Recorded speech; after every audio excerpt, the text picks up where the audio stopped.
George Parr, you are an investment banker. I am, yes. Yes. And as such, you have your fingers right on the pulse of the financial market. Yeah, very much so, yes. And during the summer, there's been a great deal of turbulence and volatility in the market. Yes, tremendous. Yes, tremendous. Yes. And what has caused that? Well, you have to remember two things about the markets. One is that they are made up of very sharp and sophisticated people who, these are the greatest brains in the world. And the second thing you have to remember is that the financial markets, to use the common phrase, are driven by sentiment. What does that mean? What does that mean? Well, things, let's say, are just going along as normal in the market, and then suddenly, out of the blue, one of these very sharp and sophisticated people says, "My God, something awful's going to happen! We've lost everything! Oh, my God, what are we going to do? What are we going to do? Shall I jump out of the window? Shall I jump out of the window? Exactly, let's all jump out of the window. Sell! We've lost a sell! Sell! Yes. Precisely. Yes. And then a few days later, this same sophisticated person says, "You know, I think things are going rather well." And everybody says, "Yes, I agree with you. I think we're rich. We're rich. Yes. Rich. Yes. Buy. Buy. Yes. Yes. And that's what we call market sentiment. Yes. Surely we are exaggerating just a bit. Well, I don't know. I mean, in August, in the middle of August this year, when the market absolutely plunged in London, a well-known city firm, State Street Global Markets, issued a statement in which it said, and I quote, "Market participants don't know whether to buy on the rumour and sell on the news, do the opposite, do both, or do neither, depending on which way the wind is blowing," unquote.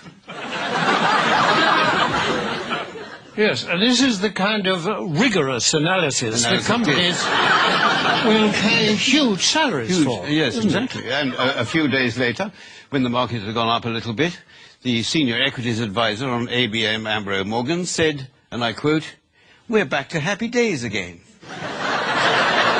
Well, no price is too high for that kind of mature wisdom, certainly is it? This sort of people are paid millions of pounds in bonuses. Yes, of course. During this summer, there have been actual causes behind the volatility in the markets, haven't there? I mean, specifically and especially in America, granting vast numbers of mortgages to people who can't afford them on properties which are diminishing in value. It's the so-called subprime situation, yes. The subprime market. Yes. How does that work, in fact? Well, imagine, if you can, say, an unemployed black man sitting on a crumbling porch somewhere in Alabama in his string vest, and a chap comes along and said, "Would you like to buy this house before it falls down? And why don't you let me lend you the money?" And is this chap who says this, is he a banker? Oh, no. He's a mortgage salesman. His income depends entirely on the number of mortgages that he can arrange. So his judgment to arrange mortgages is completely objective? Completely objective, yes, absolutely. Yes. And what happens next? Well, then this debt, this mortgage, is taken, bought by a bank and packaged together on Wall Street with a lot of other similar debts. Without going into much detail about what is actually... Without going into any detail, no, it's far too boring. And so this is put into a package of debt, and then it's moved on to Wall Street, and it's extraordinary what happens then, that somehow this package of dodgy debts stops being a package of dodgy debts and starts being what we call a structured investment vehicle. An SIV? An SIV, exactly, yes. Yes, I see. And then someone like you comes along and buys it. I buy it, yes, and then I will ring up, I don't know, somebody in Tokyo and say, "Look, I've got this package, do you want to buy it?" And they say, "What's in it?" And I say, "I haven't got the faintest idea." And they say, "How much do you want for it?" And I say, $100 million. And then they say, "Fine, that's it." And that's the market.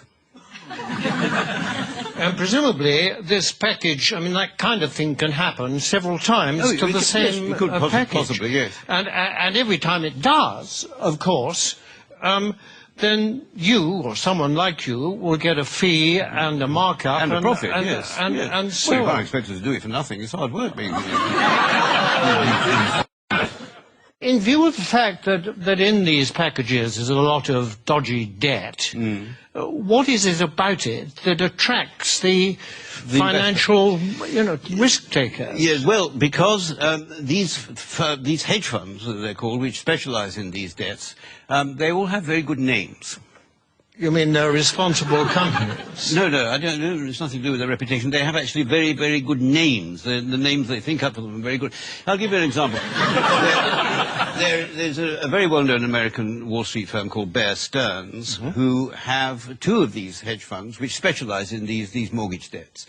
And they lost so much money, lost so much of its value, that Bear Stearns announced that they would have to put in $3.2 billion into one of the funds to try and keep it afloat. $3.2 billion? 3.2 billion, yes. And even then they said the investors couldn't get any money out of it and they were going to let the other fund go.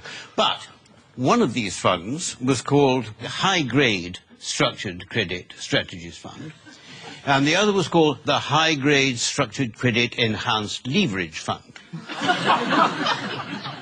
Well, that sounds very good. That's good, isn't it? It sounds very trustworthy. Actually, this is the magic of the market. What started off as lending a few $1,000s to an unemployed black man in a string vest has become a high-grade structured credit enhanced leverage fund. I like the sound of it. It is good. Well, it sounds very trustworthy. I mean, it's got good words in it. It's got words like high. High is good. High is good. Yes. Better than low, anyway, isn't it? Yes, absolutely. And structured is another good word. Very good. Enhanced is... I love enhanced. Enhanced is very good. I mean, I'd buy anything if it said enhanced. Absolutely, yes. Yes. It might have been different if it said the unemployed black man in the string vest fund, but yes, because then alarm bells might start to ring. But despite these very plausible names, surely the reality is that the people that lent all this money have been incredibly stupid. Oh, no. The reality is that what was stupid is at some point somebody asked how much money these houses were actually worth. I mean, if they hadn't bothered to ask that question, then everything would have gone on as perfectly normal. But unfortunately, they did. I see, but now, you see, people are saying the crisis is likely to turn into financial meltdown. I mean, can that be avoided? It can be avoided, provided that governments and central banks give us, the financial speculators, back the money that we've lost. But isn't that rewarding greed and stupidity? No. It's rewarding what the Prime Minister Gordon Brown called the ingenuity of the markets. That you see, and we don't want this money to spend on ourselves. We want this money just to go into the market so that we can carry on borrowing and lending money as if nothing had happened without thinking too much about it. Yes, but if the worst came to the worst and you didn't get this money, what then? Well, then there'd be another market crash, and then I would say to you what people like me always say, that it's not us that will suffer, it's your pension fund. Thank you very much, George Parr. A pleasure.